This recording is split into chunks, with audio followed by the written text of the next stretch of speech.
ஆரம்பிக்கலாங்களா? என் தலைவன் சிங்கம் வந்துட்டான்டா. இவனை மட்டும் கார்கிலுக்கு ஒண்டி அனுப்புனா போகும்டா. பனிமலை எரிமலையா மாறும்டா. இவன் நடையப்பார், உடையப்பார், தலையப்பார்.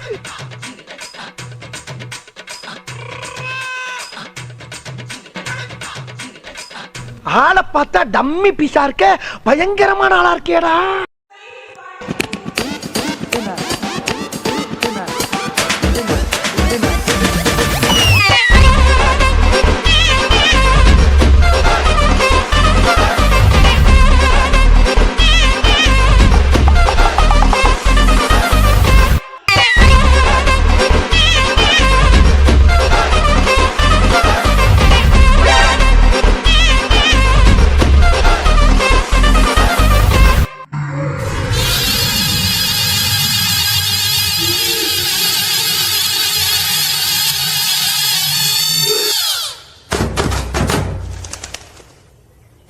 அதுக்கு சொல்லிச்சு பாரு. என்னது சிரிப்பு கலுக்குன்ட்டு? பொண்ணுன்னா நல்லா கலகலன்னு சிரிக்க வேணா?